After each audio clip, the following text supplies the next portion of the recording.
सममित अवयव होगा यदि A transpose is equal to A. इसका मतलब ये हुआ गया कि एक अवयव जो दिया गया अवयव है वो वर्ग अवयव होना चाहिए और उसका हम परिवर्त अवयव निकालें तो वापस मूल अवयव प्राप्त हो, तो वो कौन सा अवयव कहलाता है? सममित अवयव। अर्थात A I J is equal to A J आई, यानी ये एलिमेंट्स क्या होने चाहिए? इक्वल। तो एक उदाहरण लेते हैं, जैसे A is equal to A F G F B H G और एच सी। हम यहाँ देख रहे हैं कि देखो ये कौन सा है? A21 सॉरी 1 2 और ये A21, दोनों एलिमेंट समान है। ये 1 3 ये 3 1 दोनों समान है। ये 2 3 और ये 3 2 8 3 2 ये एलिमेंट समान है वो उस डेफिनेशन से। तो अब हम इसका ए ट्रांसपोज प्राप्त करें, यानी पंक्तियों को स्तंभ में और स्तंभ को पंक्तियों में बदलें तो वापस यही अवयव प्राप्त हो, तो हम इस अवयव को क्या कहेंगे? सममित अवयव। तो पहली पंक्ति को हम बदल रहे हैं स्तंभ में, तो ए एफ जी। दूसरी पंक्ति को स्तंभ में बदल रहे हैं एफ बी एच। तीसरी पंक्ति को स्तंभ में बदल रहे हैं तीसरे में, तो जी एच सी। तो हम यहाँ देख रहे हैं कि ये किसके बराबर है? दी गई मूल अवयव के बराबर है। तो इसको हम क्या कहेंगे? ये जो है ए वो आपका सममित अवयव होता है।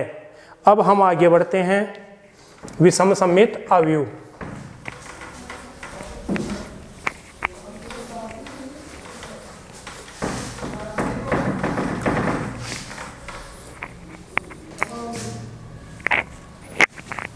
विषम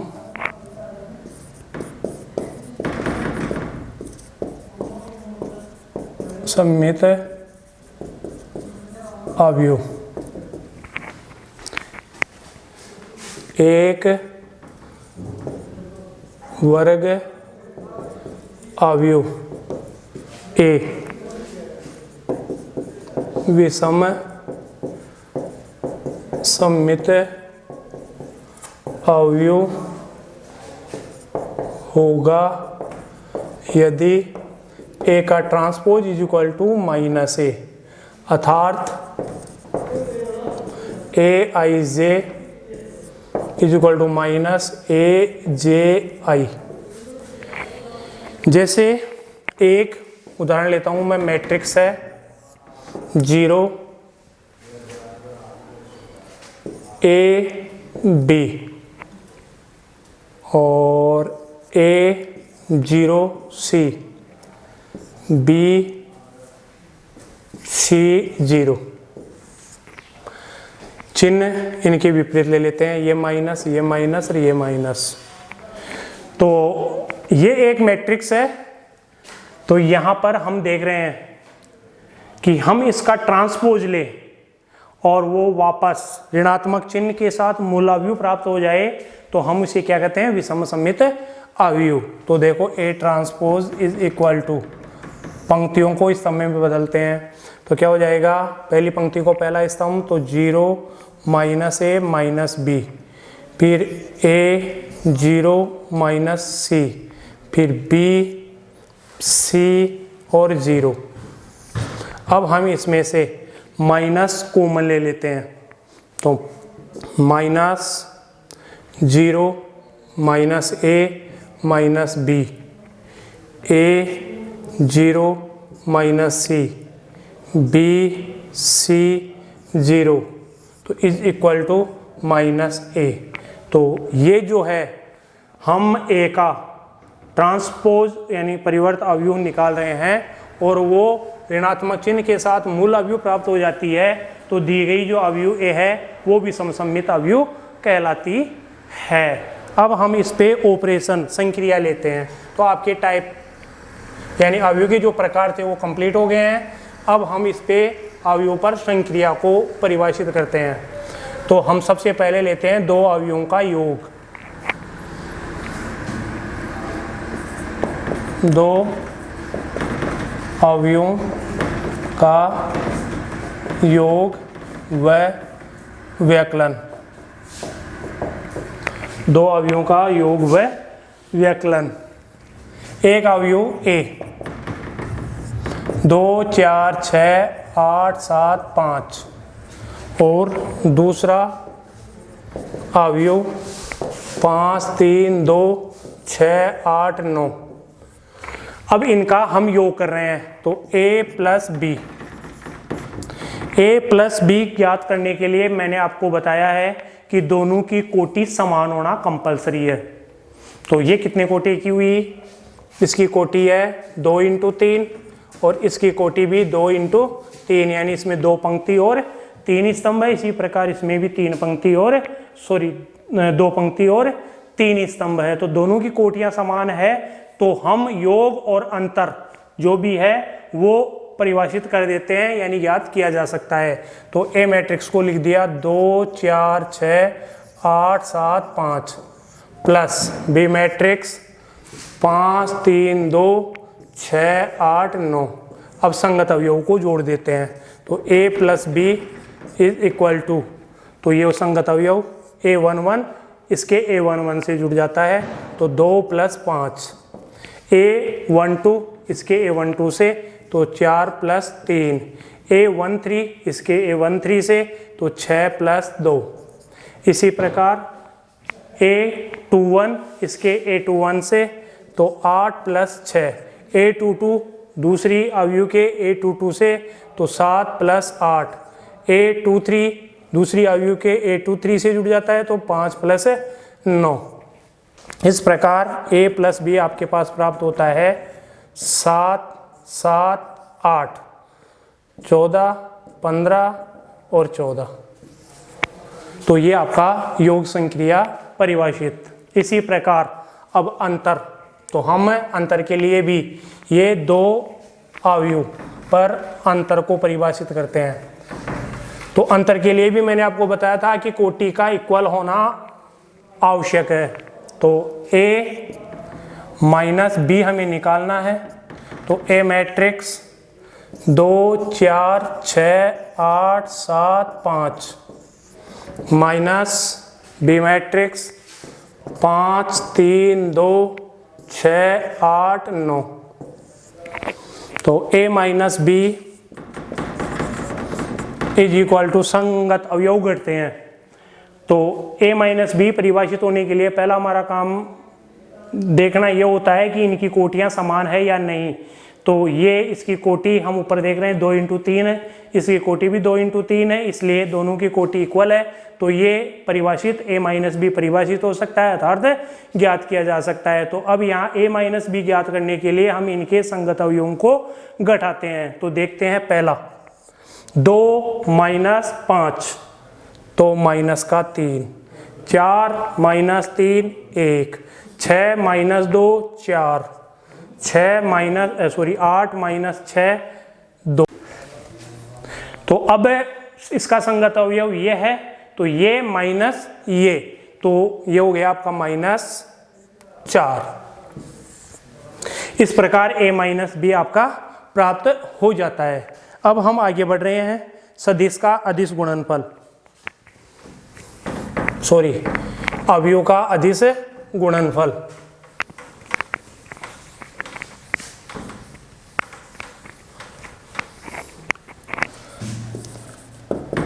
अवयव का अदिश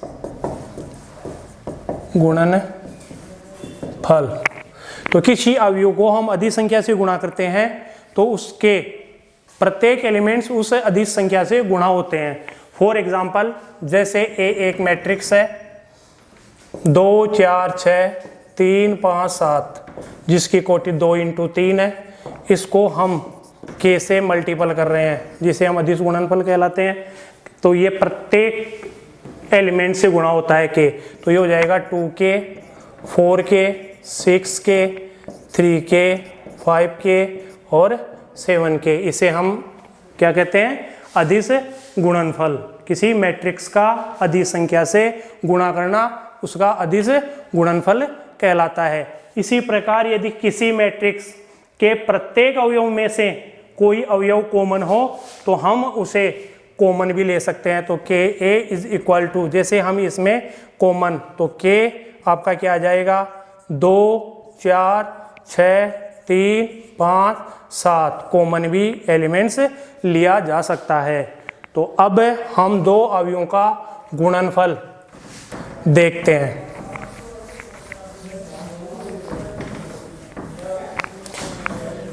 तो दो अवयव का गुणनफल ज्ञात करने के लिए हमें उनकी कोटि इस प्रकार परिभाषित करनी है कि जैसे A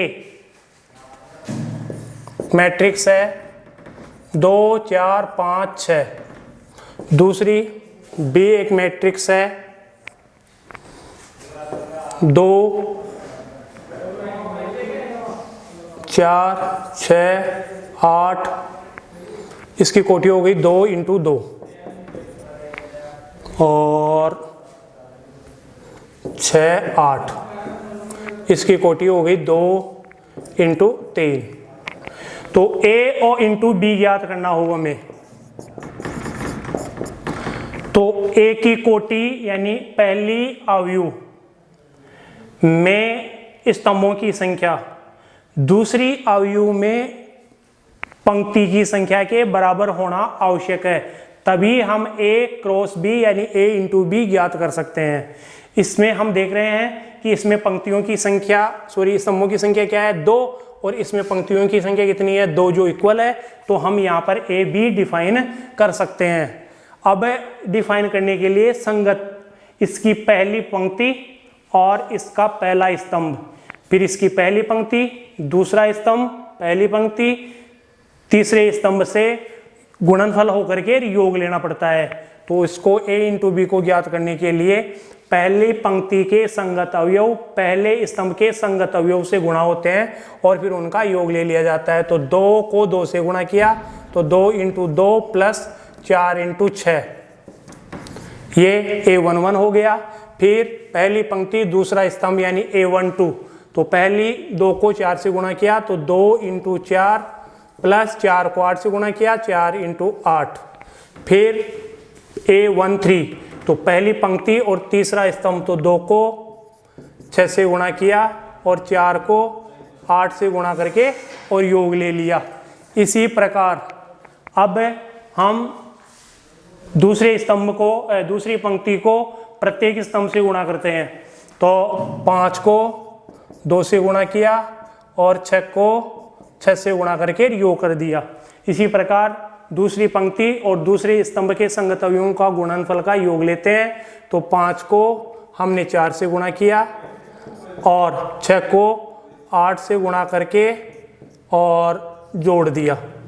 इसी प्रकार अब दूसरी पंक्ति और तीसरे स्तंभ को गुणा करते हैं, संगत अवयवों को गुणा करते हैं। तो 5 × 6 प्लस 6 × 8 और इसको सरल करके लिख देते हैं तो A × B प्राप्त हो जाता है।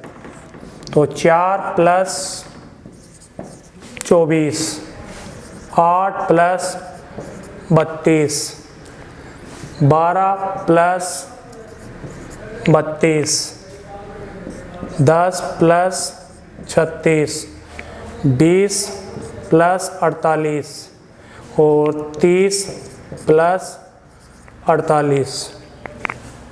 तो AB इज इक्वल टू योग लेते हैं तो ये हो गया 28, ये 40 और ये 44,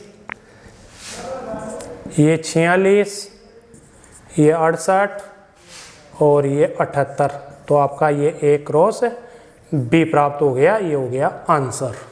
लेकिन जब इसी के लिए हम B × A ज्ञात करना चाहे तो हम देखते हैं कि B × A परिभाषित है या नहीं है। तो अब यहाँ देख रहे हैं कि B की जो कोटि है वो क्या है? 2 × 3, यानी जो पहला मैट्रिक्स है वो B है और उसकी कोटि है 2 × 3, जबकि दूसरा मैट्रिक्स A है उसकी कोटि है 2 इंटू 2। तो हम देख रहे हैं कि पहले मैट्रिक्स का स्तंभ और दूसरे मैट्रिक्स की पंक्ति समान नहीं है, इसलिए B इंटू ए यहाँ परिभाषित नहीं है, अर्थात उसे हम यहाँ ज्ञात नहीं कर सकते हैं।